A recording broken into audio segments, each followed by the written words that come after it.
Assalamualaikum warahmatullahi wabarakatuh.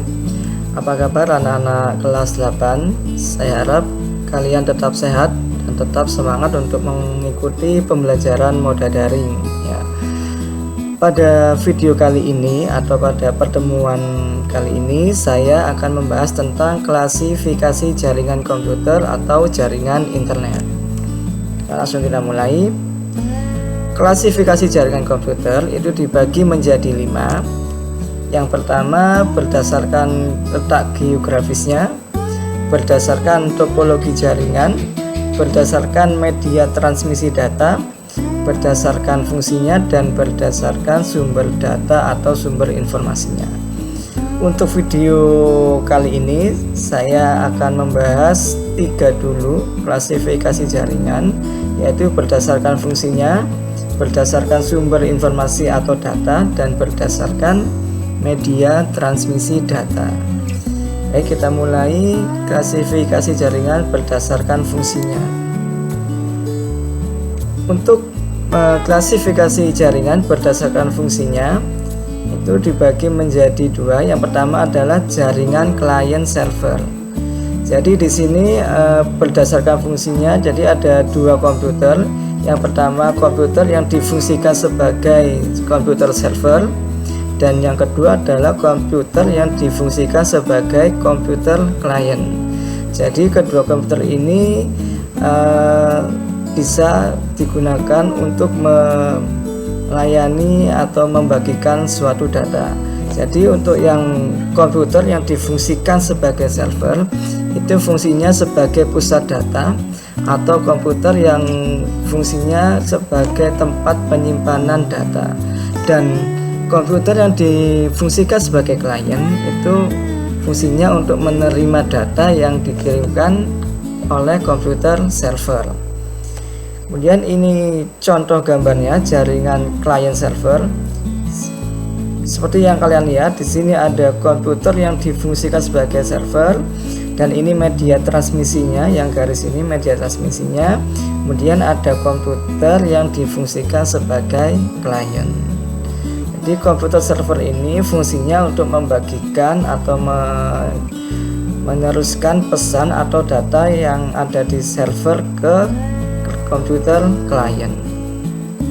Kemudian yang selanjutnya ada yang namanya jaringan ujung ke ujung atau peer to peer. Jaringan ini berbeda dengan client server. Kalau jaringan peer to peer ini tidak ada komputer servernya. Jadi semua komputer difungsikan sebagai klien. Jadi tidak ada tempat untuk penyimpanan datanya. Jadi komputer ini fungsinya juga sama untuk membagikan data, ya, baik itu gambar ataupun file. Tapi bedanya dengan yang server klien tadi, yang di jaringan peer to peer ini tidak ada komputer server, semuanya komputer klien. Dan untuk model jaringan ini biasanya digunakan di dalam sebuah jaringan yang jumlah komputernya maksimal 25. Jadi tidak terlalu banyak karena tidak ada servernya. Jadi komputernya hanya 25. Kemudian ini gambar dari jaringan peer to peer atau jaringan ujung ke ujung. Seperti kalian lihat di gambar ini tidak ada komputer server, semuanya komputer klien. Jadi komputer ini berfungsi juga sebagai untuk penerima data dan berfungsi juga sebagai untuk tempat penyimpanan data. Ini ada hub yang fungsinya untuk membagikan data. Ya. Itu tadi klasifikasi jaringan berdasarkan fungsinya. Ada 2, yaitu jaringan client server dan jaringan ujung ke ujung atau peer to peer. Selanjutnya kita akan bahas jaringan berdasarkan sumber informasi atau datanya. Untuk klasifikasi jaringan berdasarkan distribusi sumber data atau informasi, yang pertama contohnya adalah jaringan terpusat. Ya, ini sama dengan jaringan client server. Jadi jaringan ini ada komputer yang difungsikan sebagai server dan ada komputer yang difungsikan sebagai klien. Dan komputer klien di sini fungsinya sebagai perantara atau komputer yang mengakses sumber data yang berasal dari komputer server. Ini contoh dari jaringan terpusat. Maksudnya terpusat di sini adalah datanya ini terpusat atau terpusat menjadi satu di komputer server. Jadi fokus datanya berada di komputer server ini, yang kemudian akan dibagikan atau di-share ke komputer klien. Ini contoh gambar jaringan terpusat. Kemudian ada lagi jaringan terdistribusi. Jadi jaringan ini merupakan perpaduan dari jaringan terpusat. Ya. Kalau jaringan terpusat tadi ada satu server, kalau jaringan terdistribusi ini karena ini sifatnya gabungan atau perpaduan dari jaringan terpusat, jadi komputer servernya lebih dari satu yang nantinya akan membagikan data ke dalam atau ke komputer klien. Contoh gambarnya, nah ini seperti kalian lihat di gambar ini. Gambar ini ada beberapa gabungan dari jaringan terdistribusi. Jadi kalau kita lihat di sebelah kiri ini adalah jaringan ini jaringan terpusat 1, ini jaringan terpusat 2, dan ini jaringan terpusat 3. Jadi gabungan dari jaringan terpusat 1, terpusat 2, terpusat 3 itu kalau digabungkan menjadi jaringan terdistribusi, dan di sini ada database pusat atau sumber data pusatnya. Jadi dari sumber data pusat ini dibagikan lagi ke jaringan terpusat yang nantinya akan membentuk jaringan terdistribusi. Ya, ini contoh gambarnya. Selanjutnya kita bahas klasifikasi jaringan komputer berdasarkan media transmisi datanya. Berdasarkan media transmisi datanya, klasifikasi jaringan ini dibagi menjadi dua, yaitu jaringan berkabel dan jaringan nirkabel.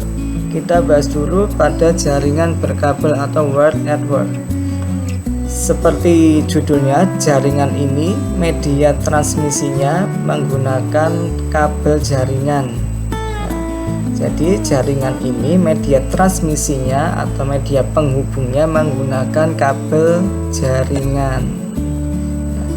Jadi kabel jaringan ini fungsinya untuk membagikan atau menghubungkan data dari komputer server ke komputer klien.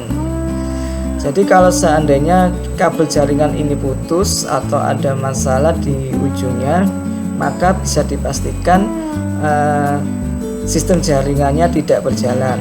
Dalam artian komputer server tidak bisa mengirim data ke komputer klien karena kabel jaringannya terputus. Untuk kabel jaringan sendiri nanti kita bahas di materi berikutnya, yaitu kabel UTP. Saya akan mencontohkan cara membuat kabel jaringan ini.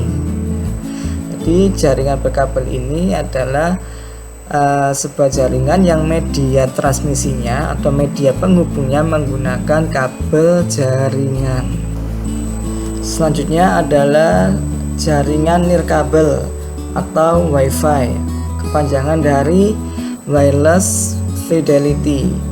Nah, jadi kebalikan dengan jaringan berkabel tadi, kalau jaringan nirkabel ini media transmisinya atau media penghubungnya menggunakan gelombang elektromagnetik. Jadi gelombang elektromagnetik tersebut digunakan untuk mengirimkan sinyal atau mengirimkan data dari satu perangkat ke perangkat yang lainnya. Ya, jadi berdasarkan media transmisinya, jaringan dibagi menjadi dua, yaitu jaringan berkabel yang media transmisinya menggunakan kabel dan jaringan nirkabel atau Wi-Fi yang media transmisinya atau media penghubungnya menggunakan gelombang elektromagnetik. Jadi kesimpulan untuk video kali ini, klasifikasi jaringan dibagi menjadi beberapa fungsinya, yaitu berdasarkan fungsinya. Berdasarkan fungsinya tadi ada jaringan client server, kemudian ada jaringan ujung ke ujung atau peer to peer, ya, kemudian berdasarkan sumber data atau informasinya ada namanya jaringan terpusat, kemudian ada jaringan terdistribusi, kemudian berdasarkan media transmisinya ada jaringan berkabel dan ada jaringan nirkabel atau wifi. Kemudian untuk tugas pada pertemuan kali ini, tugas ketiga untuk pertemuan kali ini adalah jelaskan penyebab jaringan wifi atau jaringan nirkabel terkadang mengalami gangguan seperti sinyal melemah sehingga kita tidak bisa mengakses internet atau berkirim data. Ya, kalian kan pasti pernah mengalami tiba-tiba wifi yang kita gunakan atau yang kalian gunakan itu tiba-tiba lemah, atau tiba-tiba ketika asik kita menggunakan sosial media atau mengakses website yang lain, tiba-tiba website yang kita akses itu tersebut lemah atau sulit untuk diakses. Dan itu penyebabnya apa? Silakan kalian cari penyebabnya, kok jaringan nirkabel atau wifi tersebut tiba-tiba melemah, ya. Sumbernya bisa kalian cari di internet atau buku LKS yang sudah dibagikan oleh pihak sekolah. Untuk batas akhir pengumpulan tugas ini yaitu tanggal 8 September tahun 2020, tepatnya di hari Selasa, ya.